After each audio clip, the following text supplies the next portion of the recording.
bien. Est-ce que vous avez demandé d'enregistrer, Touria? Oh, oui, oui, si vous voulez, Ah, oui, ok, oui. c'est bien, c'est bien. Parce que quelqu'un m'a demandé, je ne savais pas, j'ai vu seulement le message. Non, Euh, c'est pas moi qui ai demandé, mais ça serait bien de l'enregistrer. Ah oui, oui, le webinaire a commencé à enregistrer, mais je peux mettre une pause parce que maintenant, il y a Ah pas oui, rien. d'accord. Oui, oui, Oui, oui, oui, parfaitement, d'accord. ok. Donc, on n'enregistre qu'au début de la session, Oui, effectivement. oui, Et- d'accord. Euh, alors, ce que je voulais dire pour ce qui concerne vos comptes, c'est que vous pouvez seulement créer vos comptes avec Limis. Vous ne pouvez pas créer des comptes directement de votre du site Internet d'Authenticate. Si vous ne recevez pas un courriel de bienvenue d'Authenticate, n'essayez pas de créer un compte d'authenticate.com parce que ça ne va pas vous créer un compte institutionnel, ça va vous créer un compte personnel où le système va vous demander de payer pour vos crédits, ainsi que attendez pour ces courriels de bienvenue. Euh, L'enregistrement sera partagé avec l'IMIST et sera aussi publié dans le site de l'IMIST. Moi, je ne partage pas cet enregistrement. Je sais qu'il y a toujours des participants qui m'écrivent pour recevoir cet enregistrement directement sur leur euh, courriel de poste, mais moi, je ne partage pas ces fichiers. Ils seront publiés sur le site de l'IMIST. Et aussi, une autre chose qui vous me demandez très souvent, c'est est-ce qu'on va recevoir un certificat de participation? Non, nous n'envoyons pas de certificat de participation pour ces sessions de formation. D'accord? Ça, c'est justement pour clarifier des choses pour vous et que vous pouvez aussi partager avec vos collègues si vous voulez, si vous demandent quelque chose, par exemple. D'accord? OK. Euh, Vous savez déjà qui je suis. Je suis votre formatrice pour aujourd'hui. Si vous avez des questions, vous avez, comme Madame Slimani vous a dit, la section questions et réponses ici sur Zoom. Et vous pouvez poser vos questions là. Si vous avez des commentaires pour vos collègues, bien sûr, et pas pour moi, vous pouvez les mettre dans la boîte message. Mais si vous avez des questions sur les produits, sur des fonctionnalités au-dedans d'Authenticate, n'hésitez pas à mettre ces questions dans la boîte questions et réponses. D'accord? Alors, l'ordre du jour, c'est très simple. On va voir euh, au-dedans du site Authenticate comment ajouter un dossier, comment déposer un fichier, par exemple, comment on peut analyser le rapport de similarité et interpréter le score de similarité. Et après, à la fin, comme dans chaque session, on va regarder à vos questions et on va vous donner les réponses. D'accord? S'il y a des questions après de la session, vous pouvez toujours les envoyer à l'IMIST et ils pourront les envoyer à moi directement. D'accord? Euh, OK. Je veux entrer dans mon site Internet, pardon, dans mon compte Authenticate. OK. On va sur authenticate.com, comme vous savez. OK. Et vous allez sur Login. Mais comme je vous ai dit, par exemple, il n'est pas conseillé de créer vos propres comptes avant de recevoir le courriel. Ça, c'est très important. Euh, je vais cliquer sur Login et ça va ouvrir mon compte. D'accord? OK? Euh, Ici, au centre de l'écran, vous pouvez voir que moi, j'ai un dossier qui a été déjà ouvert et j'ai des documents qui ont été déjà euh, déposés. OK? Mais ici à gauche, j'ai tous mes dossiers et mes groupes de dossiers. Et à droite, j'ai la section pour envoyer des documents. Je sais qu'il y a peut-être des participants qui ont déjà utilisé le système un peu, mais pour donner toutes les informations aux participants qui n'ont jamais accédé à un compte Authenticate, moi, je vais répéter un peu de choses. Alors, ici à gauche, on va voir une section qui s'appelle Mes dossiers. OK? Mes dossiers, c'est un groupe des dossiers. Ça veut dire que, par exemple, si vous avez un journal de recherche, euh, je ne sais pas, histoire du cinéma, OK? Ça, c'est votre groupe de dossiers. Au-dedans de ce groupe de dossiers, vous créez des dossiers. Par exemple, l'édition de votre journal, janvier, février, etc. Le nom de l'auteur de l'article qui vous a envoyé des textes, Messier Blanc, Messier Vert, etc. Ou vous pouvez aussi créer des dossiers par sujet, par an, comme vous voulez. Vous pouvez les organiser comme vous voulez, mais il est toujours nécessaire de créer des groupes de dossiers avant de créer des dossiers. OK? Sinon, vous n'allez pas trouver l'opportunité de déposer des documents. D'accord? Et comment créer des groupes de dossiers et des dossiers? Ici, à droite, OK, vous voyez euh, qu'il y a cette section ici, nouveau dossier. Vous créez un nouveau groupe de dossiers et le système seulement vous demande de lui donner un titre. OK? Vous lui donnez un nom, un titre, et après, une fois que vous créez, vous allez trouver ce groupe de dossiers ici à gauche. Si vous ouvrez, par exemple, ce groupe de dossiers, vous pouvez ajouter un nouveau dossier, comme vous voyez ici à droite. Si je clique sur un nouveau dossier, vous pouvez sélectionner le groupe des dossiers où vous voulez, euh, où vous voulez mettre ce dossier en particulier, par exemple, histoire du cinéma, comme je vous ai dit. Le nombre de dossiers sera, c'est pas, édition mars 2024. Et après d'avoir décidé le nom, vous pouvez alors décider quelle exclusion vous voulez appliquer sur ce dossier.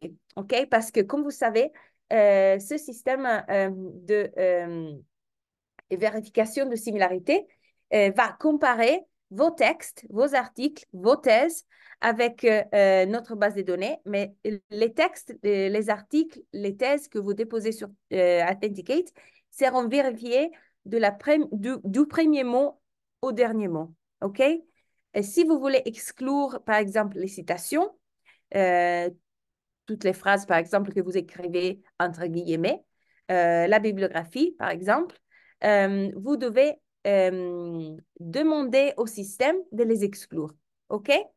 Parce que le système ne va pas exclure les citations de la bibliographie automatiquement de la comparaison. D'accord? Les citations de la bibliographie seront utilisées pour calculer le taux de similarité au moins que vous les excluez directement ici du rapport ou du dossier. Alors, si vous savez que vous avez beaucoup de citations et vous avez une bibliographie qui est très large, vous pouvez exclure ces deux sections directement d'ici et elles seront ignorées une fois que la comparaison commence. OK? Euh, Vous pouvez exclure des expressions d'utilisation commune. Par exemple, si vous avez dans votre champ de recherche des phrases que vous utilisez tous les temps et qui ne peuvent pas être exprimées dans d'autres manières, vous pouvez créer une liste d'expressions et une fois que vous l'avez créée, vous pouvez aussi les exclure d'ici. Alors, je vais vous montrer où vous pouvez créer les expressions dans un instant. OK? On doit créer et, le dossier et après, on peut remplir la liste des expressions. On a aussi l'opportunité d'exclure des faibles correspondances et des petites sources. Alors, qu'est-ce qu'on, euh, euh, qu'est-ce que ça signifie? Petite source, par exemple, prenez un journal de recherche, un journal scientifique, d'accord? Ce journal scientifique, c'est votre source. Si vous avez, par exemple, des phrases, des paragraphes qui ont été pris au-dedans de cette source, ces paragraphes, ces phrases sont vos correspondances. Vous voyez ici qu'on a correspondance et petite source. OK? Et parfois, comme vous voyez les résultats du rapport de similarité, ces sources, par exemple ce journal, peuvent apparaître avec un pourcentage de similarité de 1%, 2%, des pourcentages très, très petits. La même chose pour les correspondances. Alors, ce que vous pouvez faire, alors, c'est de les exclure quand on parle de certaines valeurs. Alors, si on clique sur, par exemple, exclure les petites sources, vous pouvez voir ici que vous pouvez exclure par nombre de mots ou par pourcentage. OK? Et comme je vous ai dit, les petites sources peuvent apparaître comme 1%, 2%, mineur de 1%. Et nombre de mots, vous pouvez décider combien de mots vous voulez exclure euh, si vous vous retrouvez une source qui est petite. Par exemple, 15 mots, 20 mots, etc. OK? N'importe quel type d'exclusion vous utilisez, nombre de mots ou pourcentage, le système les exclura directement, automatiquement du rapport de similarité. D'accord? Et ici, on parle de la source, on parle du journal, on parle d'un site Internet complet. Mais si vous parlez des phrases, des correspondances qu'on trouve au-dedans de ces sources, on peut les exclure en utilisant exclure les faibles correspondances, mais seulement par nombre de mots, parce que on, euh, euh, on croit toujours que, bien sûr, les sources sont là. Sont bien sûr l'ensemble complet des correspondances. Et si on parle de correspondance en particulier qui correspond à ce nombre de mots, d'accord? On va les voir au-dedans du rapport de similarité où il sera plus facile de les identifier, d'accord?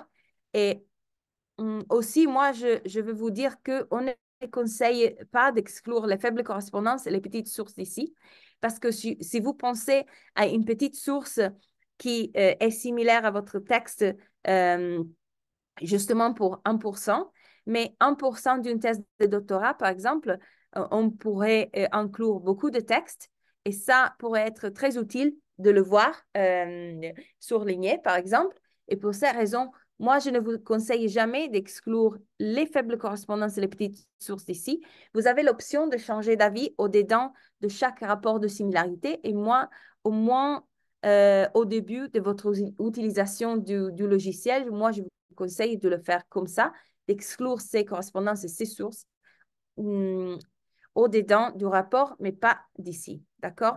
Exclure la bibliographie, exclure les citations, les expressions, ça peut être très utile de le faire d'ici, mais les dernières deux, pas trop, je crois.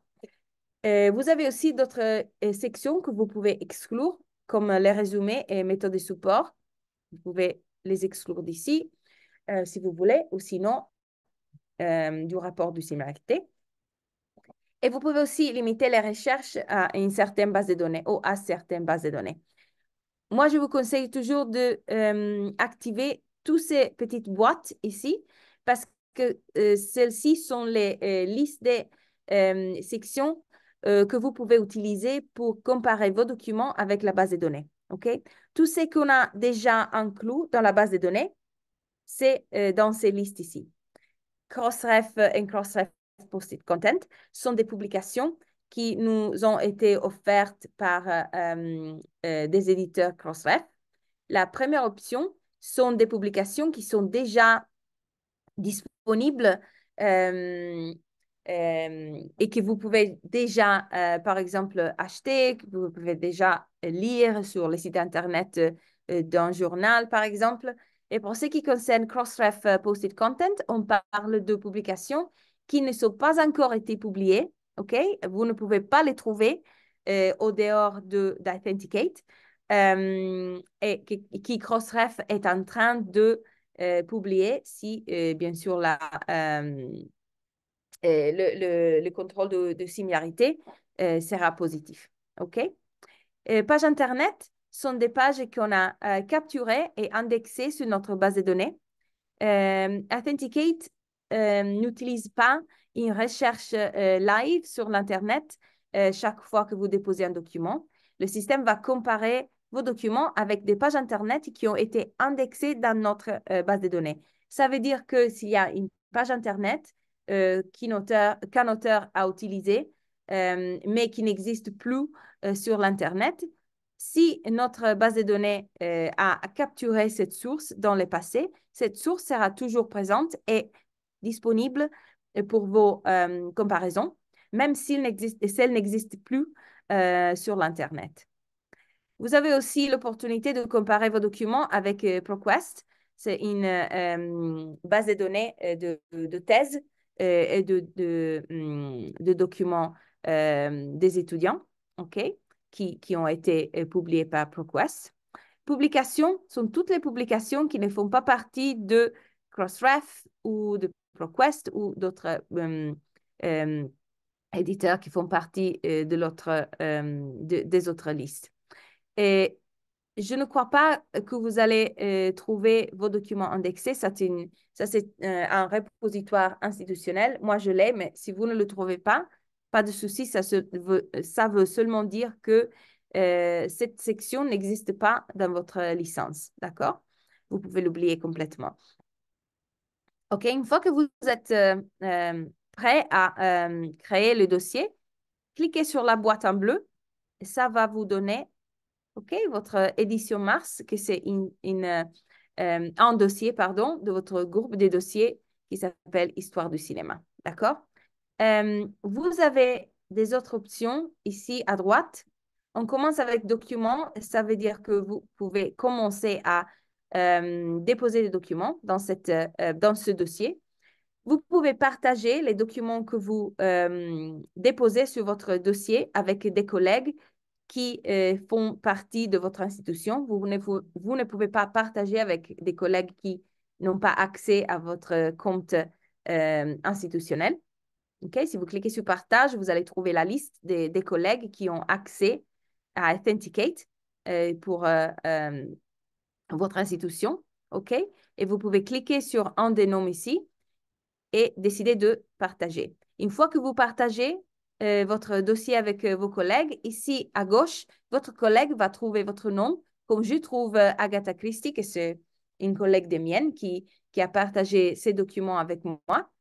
Votre collègue va trouver votre nom et une fois que vous ouvrez, OK, avec cette icône plus, vous pouvez voir qu'au-dedans de la section avec le nom de votre collègue, vous allez trouver le nom de son dossier, pardon, ou de ses dossiers.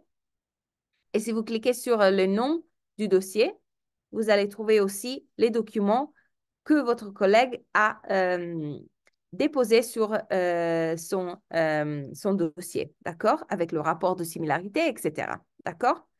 Ça, c'est l'avantage d'utiliser Authenticate, c'est que vous pouvez travailler avec vos collègues et bien sûr visualiser les mêmes rapports de similarité sans avoir, par exemple, le même article déposé plusieurs fois par des personnes différentes. OK?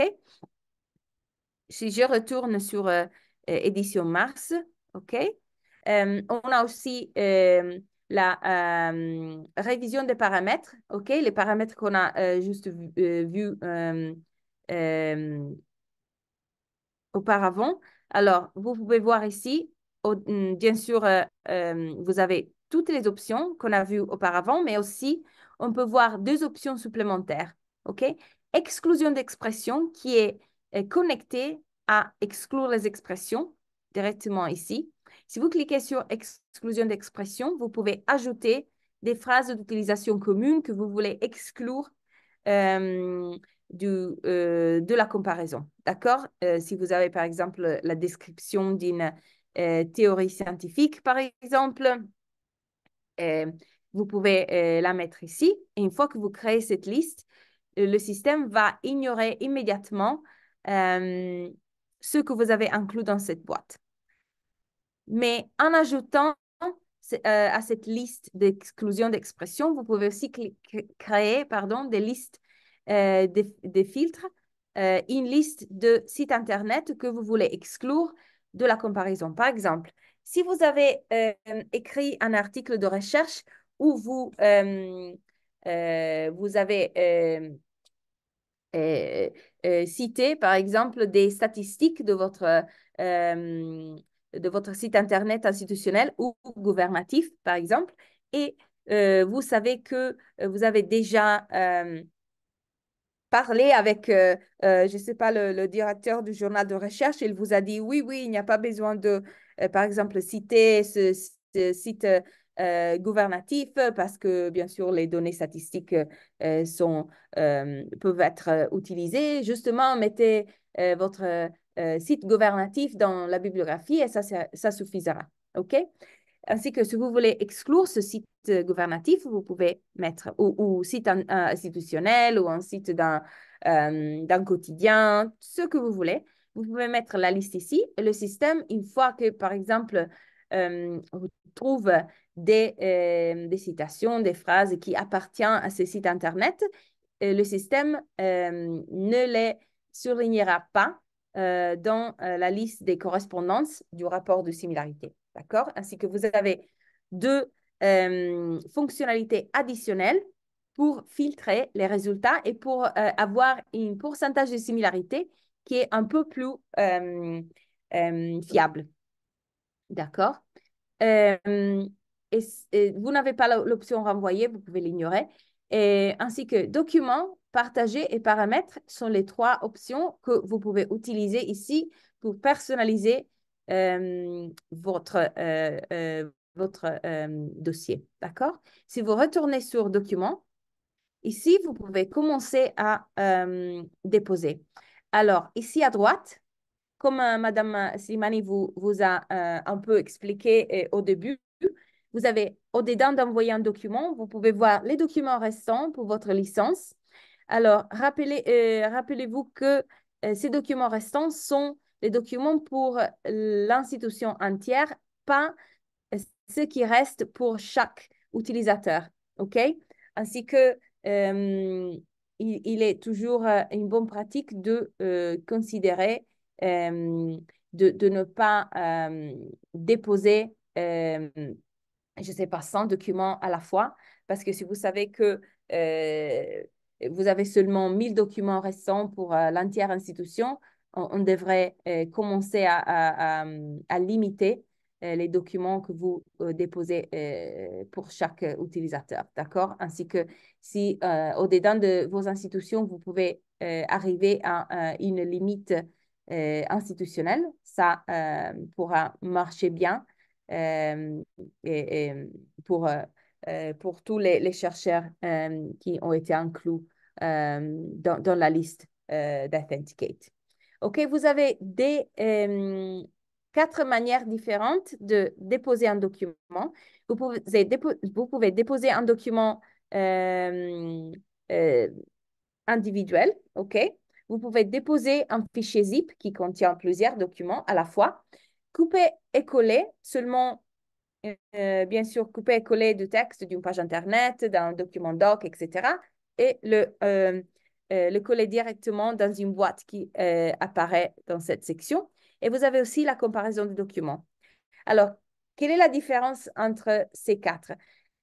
Les trois documents, pardon, les trois options du début, déposer un fichier zip et couper-coller, utilisent tous les trois la base de données complète d'Authenticate pour comparer vos documents avec notre base de données. D'accord? Mais si vous utilisez la comparaison de documents, vous avez seulement l'opportunité de comparer un document principal et 5 documents additionnels que vous devez déposer manuellement. D'accord, ça c'est parce que, par exemple, parfois, quand on travaille avec des chercheurs, par exemple, on a peut-être, on reçoit un article et on reconnaît que cet article peut-être ou partiellement, cet article peut-être a déjà été publié.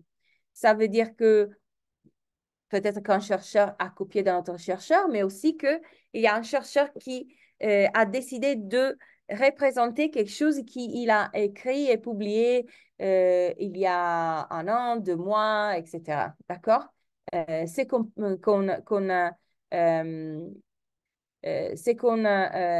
classifie comme autoplagiat. D'accord? Alors, ça, c'est la raison pour laquelle il y a des examinateurs des articles de recherche pour des journaux, par exemple, qui voudraient seulement comparer un document qui peut-être à lui donner des doutes avec seulement une liste de documents qu'il pense sont similaires à ces documents-là ou qui ont déjà été, par exemple, publiés et qui contiennent du texte de ce document-là. D'accord? Et pour ces raisons, les trois sections du début et la quatrième sont différentes parce qu'on utilise pour les premières trois la base de données complète d'Authenticate et pour la quatrième seulement un maximum de 6 documents, un document principal et un maximum de 5 documents qui lui ressemblent. OK? Ou que vous avez décidé pour être utile pour la comparaison. Euh, une fois que vous décidez de déposer un document, OK, cliquez sur télécharger un fichier et vous allez trouver ici à droite toutes les options de déposition, mais aussi les limitations des fichiers. OK? Vous pouvez voir ici la longueur maximale. Vous pouvez voir combien de fichiers vous pouvez inclure dans un fichier zip et quels sont les types de documents qui seront acceptés pour la production d'un rapport de similarité. OK? Vous pouvez voir tout ça là. Et après, vous pouvez aussi aller ici au centre de l'écran et retrouver la page où vous pouvez déposer. Alors, si vous n'avez pas la base de données institutionnelle, ces options-là que vous voyez ici, les trois options ne génèrent que vers base de données, etc., vous n'allez pas les trouver et ça, c'est normal. OK? Vous allez déposer en utilisant prénom, nom de l'auteur, titre du document et le système va immédiatement vous créer un rapport de similarité. Okay. C'est que moi, je veux mettre, par exemple, bon, histoire 2. OK. On va sélectionner un fichier directement. Et ça, c'est la même chose si vous sélectionnez un fichier zip. D'accord? La seule différence avec un fichier zip, c'est que le système va bien sûr trouver les documents que vous avez dans le fichier zip. Par exemple, mettons 10 documents. Et ces 10 documents seront séparés. OK? Chaque document recevra son propre rapport de similarité. Et vous allez trouver tous les 10 documents dans la liste des documents déposés. OK? Je vais déposer maintenant. Je vais trouver ici Histoire 2, que c'est le document que j'ai déposé juste maintenant. Et après, le rapport de similarité apparaîtra très, très tôt. Auteur, c'est moi, bien sûr. Et traité, c'est la date d'aujourd'hui avec l'horaire de maintenant. Et vous pouvez éliminer ce document ou vous pouvez décider de éditer quelque chose, par exemple, de changer le titre, prénom et nom de l'auteur. OK? Ça, c'est l'option que vous avez aussi avec le fichier zip. OK? Parce que le fichier zip seront, oui, présentes tout ici avec leur titre, etc. Mais l'auteur sera toujours l'auteur qui a déposé le fichier zip. Ainsi que si vous voulez changer l'auteur ou chaque document qui a été inclus dans le fichier zip, vous pouvez utiliser le stylo et le papier ici. OK? Si on veut, par exemple, ça c'est télécharger un fichier zip, c'est la même chose. Vous pouvez voir ici, on sélectionne le fichier, c'est tout. Si on utilise la couper-coller, vous avez la boîte ici où vous pouvez couper-coller le document directement. Et si vous utilisez comparaison de documents, vous allez voir que le système vous donne l'opportunité de sélectionner un document principal et de sélectionner un maximum de 5 documents pour les comparer avec ces documents principaux. OK? Et moi, je veux mettre ça comme ça. Test. OK? Je vais sélectionner un fichier. Alors, les rapports de similarité seront toujours les mêmes. OK? Euh, pour ce qui concerne les fonctionnalités incluses, OK? La différence, c'est bien sûr quand vous voyez que la liste des sources qu'on trouve sur la base et sur le rapport de similarité sera limitée si vous avez utilisé justement seulement les 6 documents au maximum. Une autre chose que vous devez voir, comme Madame Slimani aussi a mentionné au début, pour limiter l'utilisation de tous les, tous les crédits de votre licence. Si vous avez, par exemple, un document que vous avez déposé comme histoire 2 et vous trouvez que vous avez des choses à changer, à modifier, ainsi qu'aujourd'hui, vous avez par exemple, déposé ces documents histoire 2, mais maintenant, par exemple, demain, vous décidez de déposer de nouveau ces documents, OK? Et parce que vous avez décidé de déposer de nouveau, bien sûr, le système va utiliser un document restant. Mais si vous utilisez la flèche en bleu, par exemple, je clique sur la flèche en bleu, je peux déposer une nouvelle version de ce document que j'avais déposé hier, par exemple. Euh, et, euh, et ici, vous avez 5 options de déposer des révisions. Okay. Pas cinq options, pardon. 5 opportunités de déposer des révisions. OK? 100 révisions pour chaque document déposé. OK? Ainsi que on doit toujours retenir au moins 60% du document original. Mais une fois que vous avez fait ça, pas de problème, vous pouvez déposer de nouveau 100 fois. OK? Et une fois que vous le faites, par exemple, mettons que vous avez déposé une première version hier, OK? Et aujourd'hui, vous allez déposer une deuxième version, la révision, OK?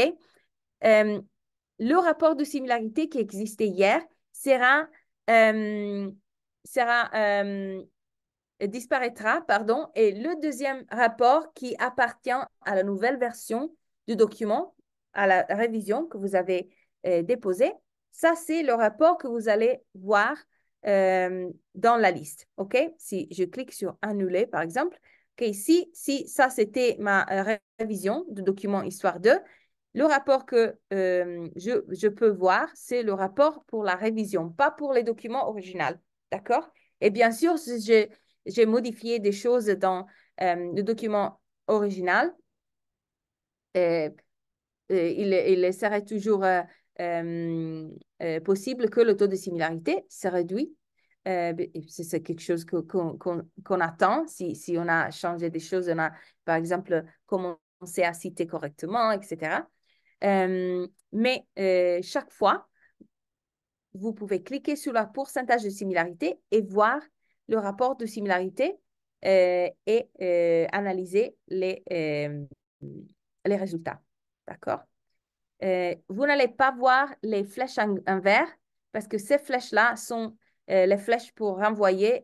Et ça, c'est une option qu'on a seulement si on utilise des crédits personnels. OK? Ainsi que oubliez les flèches en vert et renvoyer et rappelez seulement la flèche en bleu qui vous donne l'opportunité de renvoyer le document 100 fois. OK? Et mais comme je vous ai dit, n'importe quel système de déposition vous utilisez, un fichier, fichier zip, coupé-collé, comparaison de documents, le rapport de similarité sera visualisé dans une manière très similaire parce que les fonctionnalités au-dedans du rapport ne changent pas.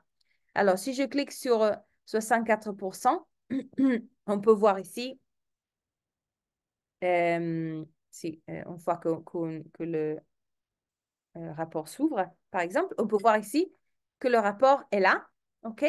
Et au centre de l'écran, on voit le document qu'on a déposé euh, euh, auparavant dans notre dossier, OK? Et on peut voir aussi qu'il y a des parties qui sont surlignées, OK? Ces parties qui ont été surlignées sont des phrases ou des paragraphes qui sont similaires à d'autres choses qu'il y a dans la base de données, d'accord? Si je clique sur le numéro 1, par exemple, chaque source vous apparaîtra avec un couleur différent et avec un nombre différent. Si je clique sur le numéro 1, ça c'est un document qui a été envoyé à mon institution parce que moi j'ai les repositoires institutionnels et je peux voir un peu de ce texte. Mais pour vous, une chose qu'on doit rappeler, c'est que chaque fois que vous déposez un document sur Authenticate, ce document ne sera pas indexé sur la base de données Authenticate ou sur la base de données de n'importe qui. D'accord? Chaque fois que vous déposez un document, le document sera comparer avec notre base de données, mais ce document ne sera jamais indexé dans notre base de données institutionnelle ou globale, d'accord? Ainsi que si, par exemple, euh, il y a une semaine, quelqu'un dépose le même document que vous, le système ne pourra pas donner une correspondance de cette similarité. Seulement si on décide de faire une comparaison doc-to-doc, alors ça, c'est la manière de découvrir si un auteur a copié d'un autre auteur qui n'a pas encore publié, mais qui était dans notre base de données. D'accord? Euh, Ainsi que vous pouvez voir ici qu'on a le numéro 1, on a aussi, par exemple, l'opportunité de trouver numéro 2, page Internet. OK, si vous avez trouvé une correspondance avec une page Internet, les pages Internet sont toujours ouvertes en texte complet parce que, bien sûr, elles sont librement accessibles sur l'Internet, ainsi que si je clique sur afficher l'intégralité des sources, je pourrais voir cette source Internet face à face avec mon document et on peut alors analyser si effectivement il y a des similarités qui, euh, qui me suggèrent du plagiat ou s'il y a seulement des mauvaises pratiques, s'il y a par exemple un chercheur qui n'est pas trop euh, qui n'a jamais, par exemple, écrit un article de recherche, il y a besoin d'être un peu aidé avec les citations, avec la manière d'utiliser les références, etc. D'accord? On a aussi l'opportunité de voir des publications ici, par exemple Crossref ou publications qui ne font pas partie de Crossref ou ProQuest. Ces sources, par exemple, si celle apparaît ici, alors on peut cliquer toujours sur le nombre de la source ici. Et ce qu'on va voir, c'est justement une sommaire de la source de la publication, mais il ne sera pas possible de voir l'intégralité de la source parce que ces sources Crossref, des publications, etc., sont protégées par le droit de copyright et pour cette raison-là, il n'est pas possible de les voir en texte complet. Euh, c'est que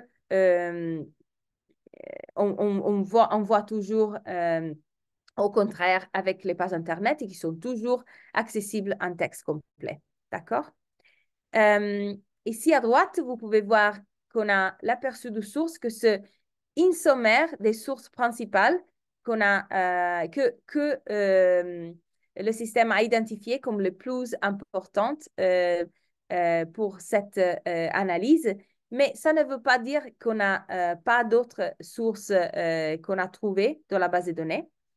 Si vous regardez ici dans la deuxième option, vous allez voir toutes les sources, tout ce qu'on a identifié comme vaguement similaire à votre texte. D'accord? Alors, pourquoi on ne voit pas ces sources dans la liste des aperçus de sources? Alors, l'algorithme calcule quelles sont les sources plus importantes pour la liste du sommaire en regardant, oui, la similarité avec le texte, mais aussi la date de déposition de ces sources dans la base de données. Par exemple, si j'ai cette page Internet Spiritual Desk, ici, la numéro 2, au 1%, et si je regarde dans la liste de toutes les sources, je trouve des autres aussi au 1%. Mais si, par exemple, la source qui est dans l'aperçu de source a été ajoutée la semaine passée, mais ce site Internet, par exemple, YeWiki, a été ajouté il y a 2 ans. Alors, pour ces raisons-là, YeWiki ne sera pas disponible dans la liste du sommaire des sources, mais seulement dans la liste de toutes les sources. D'accord? Ainsi qu'il pourrait dire, il pourrait être que la liste du sommaire des sources est la liste où votre auteur a pris des phrases, des correspondances, etc. Mais il pourrait être aussi que peut-être qu'il a trouvé une source l'année passée et il a utilisé YeWiki, mais malheureusement, le système vous donne seulement l'opportunité de voir le sommaire ici et les sources qui sont les plus récentes. OK? Si vous allez sur la liste des correspondances, par exemple, vous trouvez une source qui est très, très large, comme 61%, et vous décidez que, oh, bien sûr, vous connaissez cette source et vous savez que cette source-là, bon, c'est par exemple votre site gouvernatif, non? Et vous voulez l'exclure parce que ça vous donne un pourcentage très large et ça, c'est pas réaliste. Vous pouvez aller toujours sur sélectionner des sources à exclure, ici tout à bas. Et ici, vous pouvez la choisir et l'exclure. Et ça va la cacher de la liste et ça va recalculer la source et pardon, le taux de similarité. Ça veut dire toujours que, par exemple, vous ne devez pas voir un taux de similarité global de 60% comme une source, comme un taux global qui veut dire du plagiat nécessairement. Ça veut dire seulement qu'il y a une source large que vous devez analyser. Et avec l'exclusion des filtres, avec l'exclusion des sources individuelles, comme j'ai fait maintenant, il est toujours possible de réduire le pourcentage d'une manière beaucoup plus acceptable. Alors, si vous allez tout à bas, par exemple, vous allez trouver les sources avec, vous voyez ici l'icône des filtres ici au centre. Si vous cliquez sur cette icône, vous pouvez voir les filtres à paramètres qu'on a vus quand on a créé le dossier. Et vous pouvez exclure les citations, la bibliographie, les sources inférieures à et aussi les correspondances inférieures à qu'on a vu auparavant, petite correspondance et petite source, et les sections abstractes et matériel et méthode. D'accord? Ces sections, vous pouvez modifier les filtres, les exclusions directement d'ici. Si vous n'avez choisi rien au-dedans du dossier, vous pouvez changer d'avis directement d'ici. Vous ne pouvez pas créer des listes d'expressions, des listes des sites Internet d'ici. Ça devra être créé au-dedans du dossier, mais le reste est disponible ici pour vous à personnaliser comme vous voulez. D'accord? Si vous voulez voir les sources que vous avez exclues manuellement, vous pouvez voir ici qu'on a exclu la source au 61% et vous pouvez toujours la restaurer dans la liste si vous voulez. OK? Si on retourne sur la liste des sources, si vous voyez tout à la fin de la liste des sources, vous pouvez voir des sources qui sont très petites, comme je vous ai dit, les petites sources et les petites correspondances. Si vous cliquez sur une de ces sources, ça vous montre combien de mots sont inclus dans cette petite correspondance ou petite source. Et si vous pensez que ça n'est pas trop intéressant, vous pouvez alors exclure cette source manuellement, comme on a fait auparavant avec l'autre. OK, vous pouvez justement cliquer ça et l'exclure. Ou vous pouvez aller sur les filtres à paramètres et l'exclure, par exemple, par nombre de mots. On parlait justement de 8 mots. Moi, je vais mettre 10 mots. Ou vous pouvez exclure la source entière, OK, par pourcentage. Et ça, c'est par exemple l'1%. D'accord? Et on peut appliquer. Et ces sources disparaîtront directement de la liste. Vous voyez ici qu'il n'y a pas de sources qui sont inférieures à 1%. Et justement, pour vous expliquer encore une fois la différence entre source et une correspondance, ici, ce site Internet Internal Daily Maverick, OK, c'est la source. Si je l'ouvre, je peux voir les correspondances au-dedans de cette source. OK, on va essayer de le faire. OK, on va voir. Oups, pardon. On va tourner ici. Ça, le système se refuse de l'ouvrir maintenant, mais c'est toujours... OK, vous voyez ici qu'on a deux sources pour, par exemple, Editorial Admin. OK? Editorial Admin, c'est la source, mais les correspondances sont au-dedans. OK? Et vous voyez que tous les trois sont inférieurs à 1%, ainsi que je vais ici et j'exclus directement la source inférieure à 1%. Toutes les correspondances auront disparu. OK? Et ça, c'est la manière de actualiser un peu les résultats et de ne pas avoir un pourcentage de similarité qui est très large et qui vous donne, qui vous suggère qu'il y a du plagiat quand en fait, il n'y a pas. OK? Et, vous pouvez toujours visualiser ce rapport de similarité comme PDF. Par exemple, s'il y a quelqu'un, un examinateur de vos articles de recherche qui n'appartient pas à votre institution, mais cette personne doit, par exemple, analyser ces rapports de similarité pour ces articles avec vous. Vous pouvez toujours télécharger ce rapport de similarité comme PDF. Ici, tout à bas, vous avez l'icône de l'imprimeur et vous pouvez retrouver ce rapport de similarité comme PDF directement dans votre ordinateur.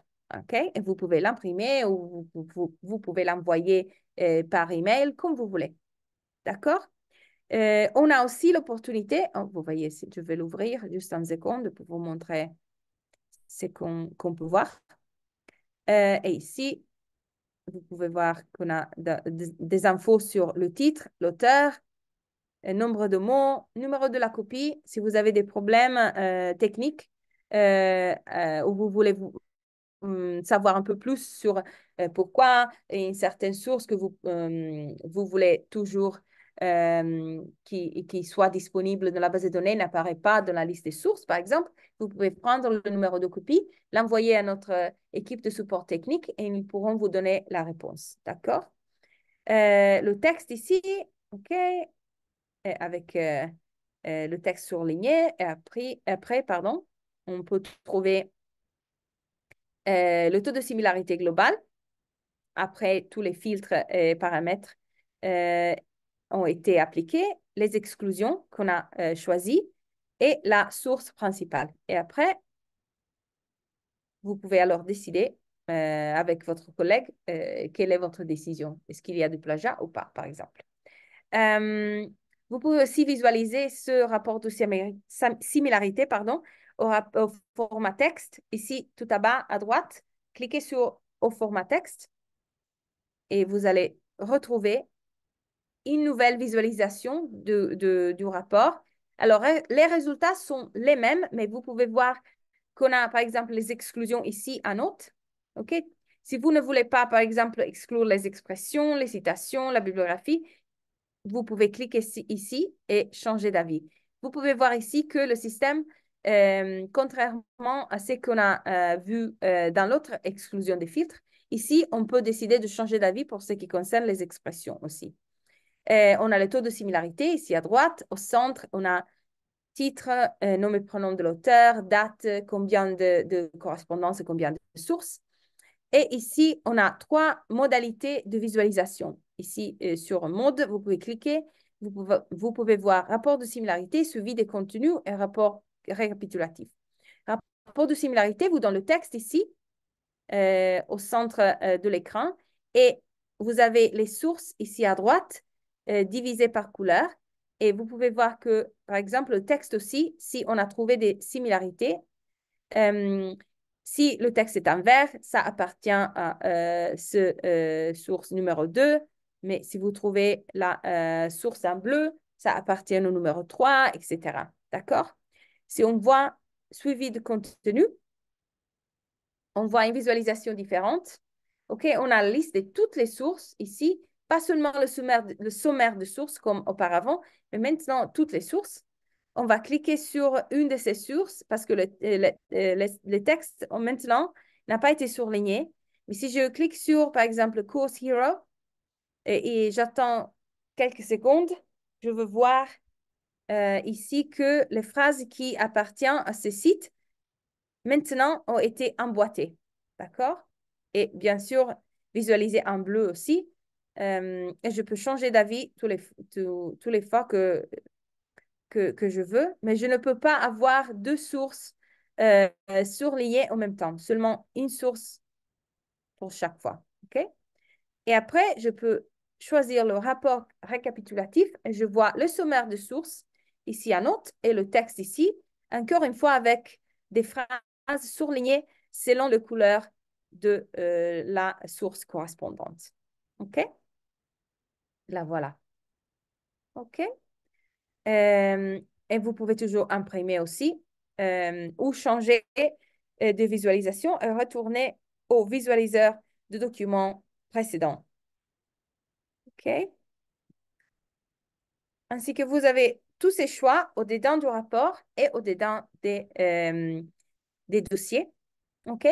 Et vous pouvez aussi changer vos paramètres de compte. Ici, vous avez paramètres, vous pouvez sélectionner la langue, fuseau horaire, ce que vous voulez faire avec.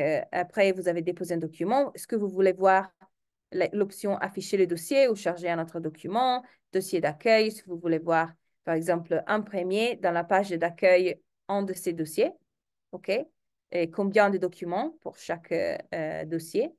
Vous pouvez voir des options de documents, OK? Ou est-ce que vous voulez recevoir des notifications chaque fois qu'un document a été reçoit pardon, un rapport de similarité, par exemple. OK? Info de compte, qui est votre liste d'infos, de détails personnels, de données personnelles, pardon. Prénom, nom, email, vous pouvez changer ça. Et aussi, vous pouvez voir le numéro de compte, numéro d'utilisateur et la date d'expiration de la licence. Ne vous inquiétez pas, la date d'expiration de la licence, si la licence sera renouvelée, cette date changera juste avant du renouvellement de la licence. OK? Et maintenant, je crois que on peut regarder aux questions si vous êtes d'accord.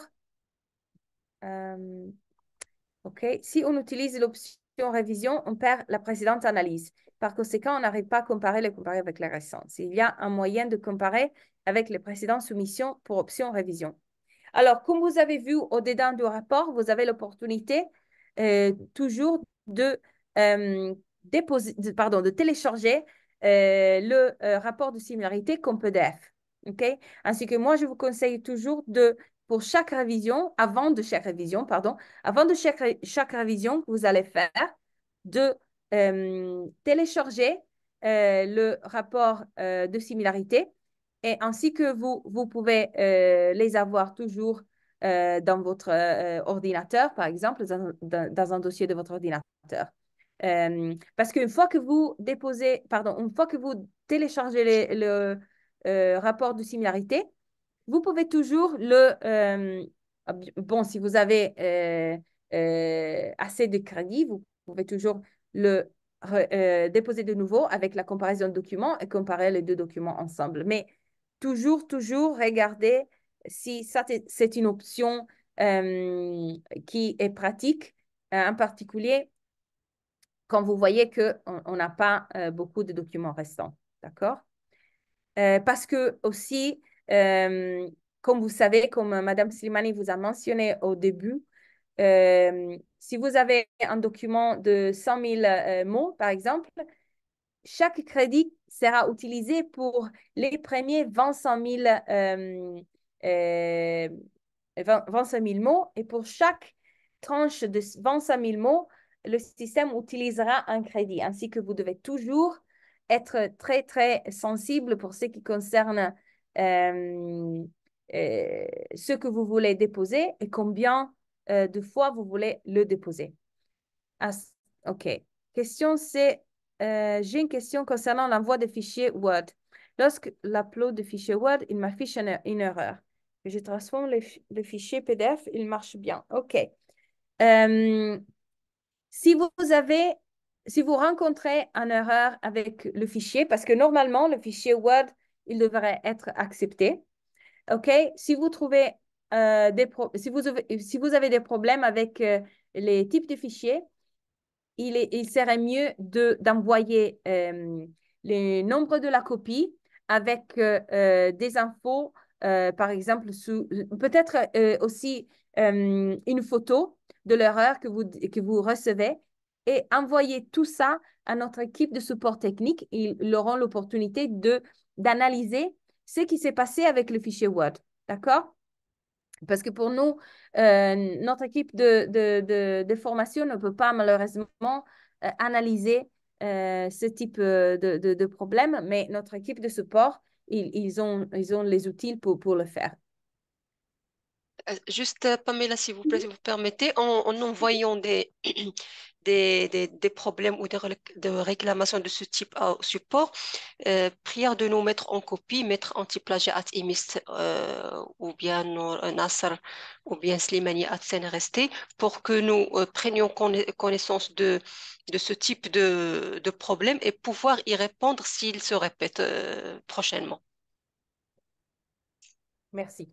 Merci. OK. Il y a une question. Est-ce que c'est... OK. Est-ce que ces BD sont open? Base de Euh, données. Bases de données, OK, oui. OK. Est-ce que ces bases de données sont ouvertes? Je ne sais pas ce que vous voulez dire, mais Je euh, pense les sources, Pamela. Je pense qu'il parle des sources, OK. les bases de données qui Et- constituent la source. OK. Les sources sur la base de données sont... On peut... OK. On a deux niveaux sur ça. OK. Si on parle de pouvoir consulter la base de données, les sources de la base de données, ça n'est pas possible parce qu'on n'a pas une liste de la base de données qu'on peut visualiser. Si on parle des sources qu'on apparaît dans notre rapport de similarité, bien sûr, vous pouvez consulter ces sources, mais seulement s'il n'y a pas des limitations qui ont été, par exemple, décidées par l'auteur originaire. Par exemple, si j'ai une source Internet qui est ici, si je clique sur le site Internet, sur le lien du site Internet ici, je peux la retrouver sur ce site Internet si ce site Internet existe toujours. Et ça, c'est pas un problème. OK? Je peux la trouver ici, ouverte, je peux la lire si on n'a pas besoin de payer pour les documents. Dans ces cas, on devrait payer pour les documents. Mais il y a des sources Internet comme Wikipédia et d'autres choses. Site Google, je ne sais pas si ça, c'est un exemple, par exemple, de quelque chose qu'on peut, euh, qu'on peut vérifier si ça c'est ouvert, par exemple, site google.com. OK? Par exemple, cette page n'existe plus sur Google, mais cette page existe dans notre base de données parce qu'on l'a indexée. OK? Mais si vous cherchez de la lire en texte complet, ça, c'est pas un problème. Affichez l'intégralité des sources et vous pouvez la voir parce que cette source était une source Internet. OK? Si on parle d'une publication, par exemple comme ça, Crossref, ça dépend des limitations que Crossref a mis dans cette publication. OK? Si Crossref a décidé d'offrir cette publication seulement pour nous montrer une sommaire de l'article, ça, c'est tout ce qu'on pourra voir. Au moins de visiter le site Internet que vous voyez ici. Ça va vous porter sur ça va vous amener, pardon, sur la page de Crossref. Et ici, vous pouvez voir si on a besoin d'acheter les documents, si vous avez un abonnement, vous pouvez le lire directement, etc.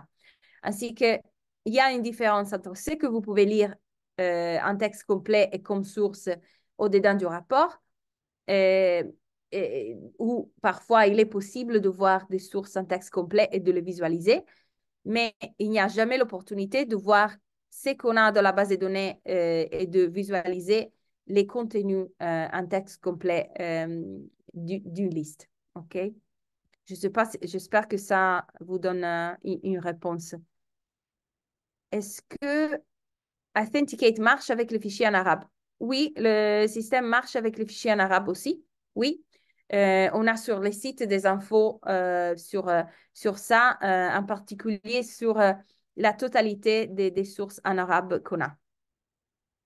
Pour la soumission d'un doc zip, est-ce qu'il sera compté comme un seul crédit?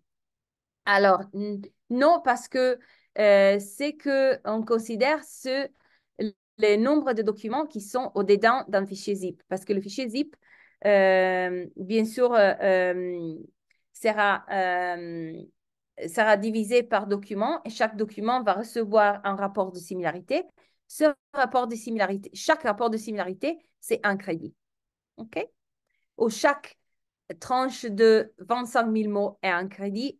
N'importe quel type de déposition vous allez faire.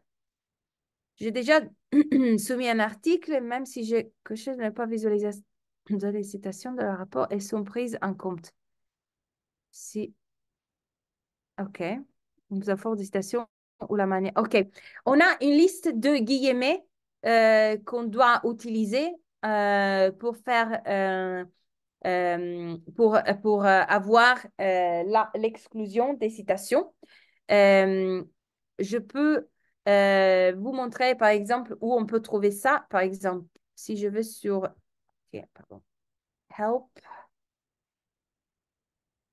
ici sur help.turnitin.com, OK, vous mettez ici exclusion. Ici, on a la liste des guillemets. Et encore une fois, si vous retrouvez que par exemple, vous avez utilisé une de ces icônes ici, de ces guillemets, et le système les ignore, il serait encore une fois un cas pour notre équipe de support parce que le système devrait exclure tous ces marques d'exclusion des guillemets directement si vous avez utilisé les filtres pour exclure les citations ou la bibliographie. La bibliographie, c'est quelque chose de parfois un peu particulier parce que, par exemple, on a une liste de phrases qu'on utilise pour définir la bibliographie et on a des listes de phrases en français, en arabe, etc. OK? Moi j'ai trouvé maintenant les phrases en anglais, mais on a des phrases qui sont une définition de bibliographie dans toutes nos langues. Euh, mais par exemple, pour la bibliographie, si par exemple, moi, j'utilise référence comme un mot pour exclure la bibliographie, mais référence existe aussi au-dedans du texte. Par exemple, mettons que euh, j'ai, par exemple, ici, mermaids, et ici, je dis quelque chose comme mermaids, référence, blablabla. Bla, bla, bla, bla. Le système va reconnaître cette mot comme référence et va exclure, par exemple, tous les mots qui sont entre référence et un autre mot référence ou similaire. OK? Ainsi que la bibliographie peut parfois causer des problèmes avec ça, mais les guillemets devront être toujours quelque chose de plus facile à exclure. Ainsi que si vous avez des problèmes avec ça, même avec le mot bibliographie, il serait toujours mieux de contacter notre équipe de support parce qu'ils auront l'opportunité d'analyser et de vous dire directement, oui, il y avait le mot référence ici et ça a bloqué l'exclusion. Oui, les guillemets que vous avez utilisés ne sont pas reconnus parce que blablabla. Bla, bla, bla. Et ça, c'est la manière plus facile d'obtenir une réponse technique parce que malheureusement, encore une fois, moi, je n'ai pas les outils pour analyser ce type de situation. Je n'ai pas compris la différence entre source et correspondance. Oui, et ça, je le comprends complètement parce que ce n'est pas facile à comprendre. Alors, vous voyez ici qu'on dit source Internet. OK? La source Internet ici, c'est ce site qui s'appelle lava.com. Si je clique là, OK, vous pouvez voir qu'on a au-dedans de Lava deux correspondances. OK? Ces correspondances sont deux sections ou deux parties de la source qu'on a identifiées. OK? Comme vous pouvez voir, la source, c'est lava.com, mais ici, on a des correspondances qui appartiennent à deux pages ou deux sections différentes de lava.com. Et ça, c'est la raison pour laquelle ces deux sont correspondances et pas une source entière, parce que on parle de deux pages différentes de la même source. OK? Ces deux pages, ces deux sections, ces deux pour être seulement deux phrases qui ont été prises de ces deux extensions différentes. Ça est suffisant pour créer deux correspondances au-dedans de lava.com qui est votre source principale. OK? Ça pourrait être, par exemple, un journal scientifique, OK? Le journal scientifique Histoire du cinéma. Au-dedans d'Histoire du cinéma, c'est histoireducinéma.com et slash euh, cinéma français et ici, histoire du cinéma slash cinéma italien. OK? Ça, celles seront les deux correspondances de la même source. OK? Euh, Est-ce que les reformulations faites par Quillbox, par exemple, sont compatibilisées autant que plagiat sur Authenticate? OK. Dans cette version d'Authenticate, pas encore, mais on a une autre version d'Authenticate qui peut-être un jour vous aurez l'opportunité d'utiliser. Et cette nouvelle version d'Authenticate, ça va euh, ça va trouver aussi s'il y a du plagiat en utilisant Quillbot. OK? Avec le détecteur de l'intelligence artificielle. OK? Parce que dans cette nouvelle version d'Authenticate, on a le détecteur d'intelligence artificielle qui peut aussi détecter si on a utilisé Quillbot. OK? Mais pas dans cette version d'Authenticate. Comment savoir les sources à exclure? En d'autres termes, les documents dont la similarité n'est pas prise en charge.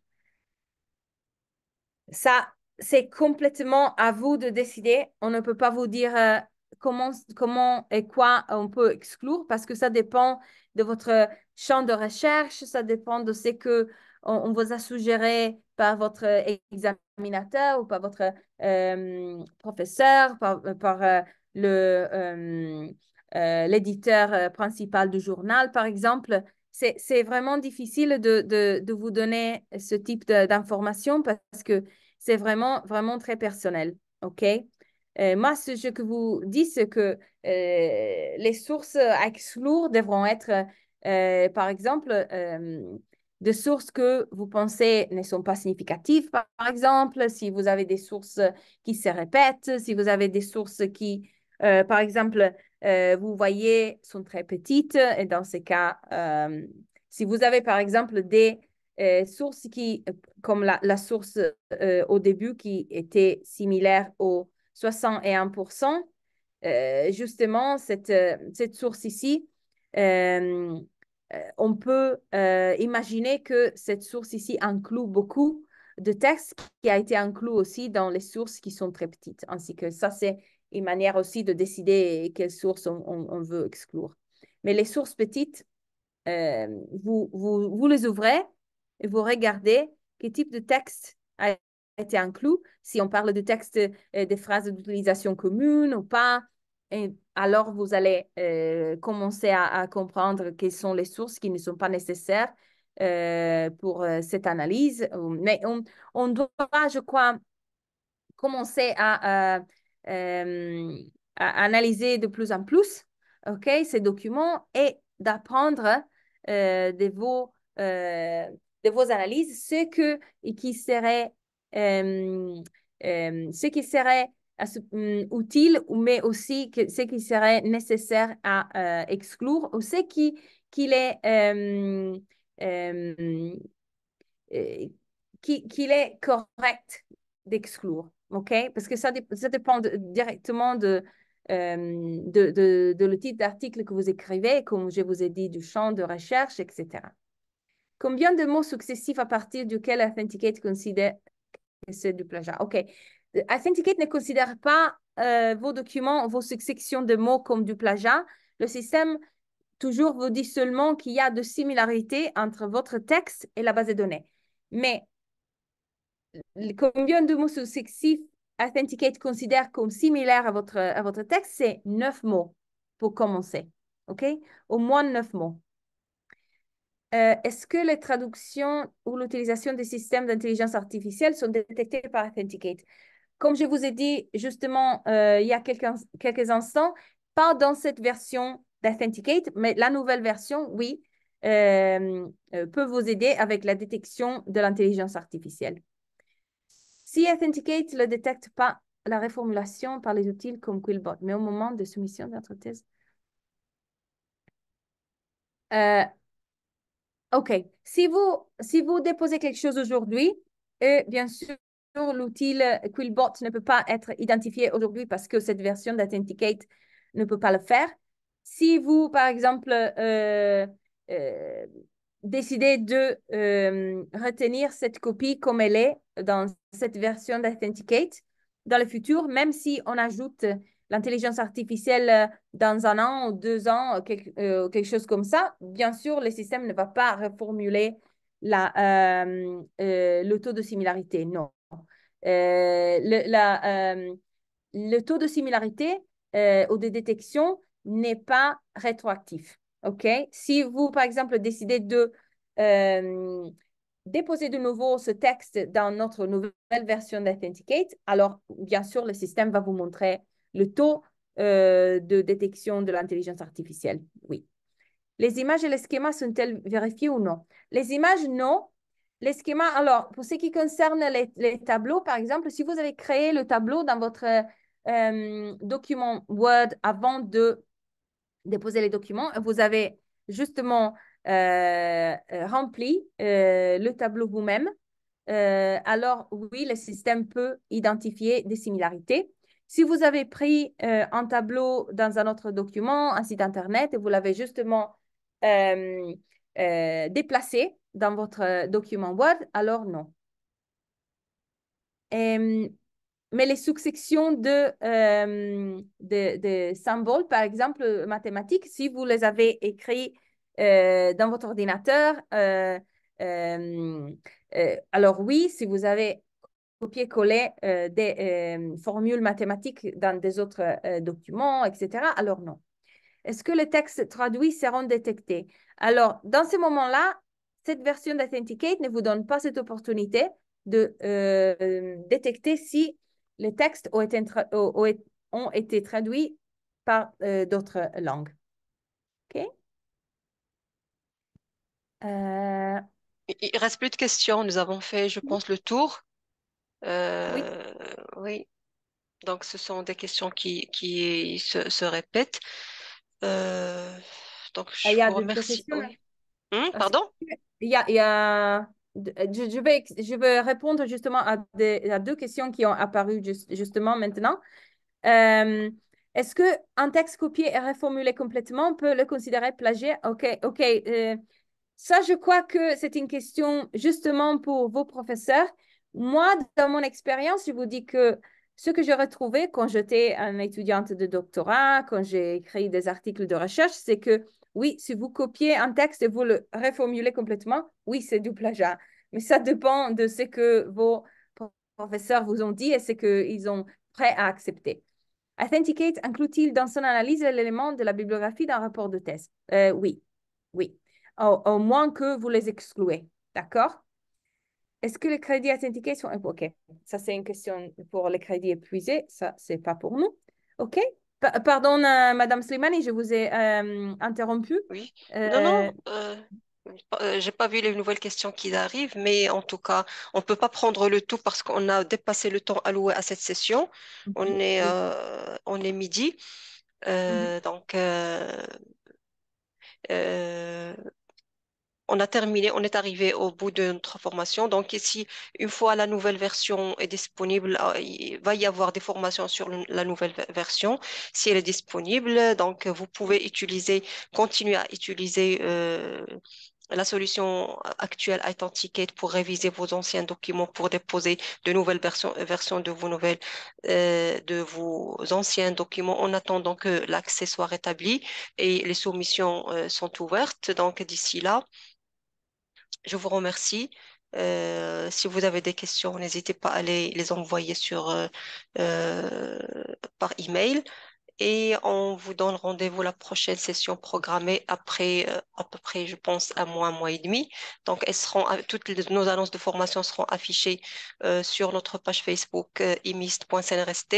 Elles seront communiquées également à vos universités, au CEDOC, à nos correspondants dans les universités, sur notre site web www.imist.ma.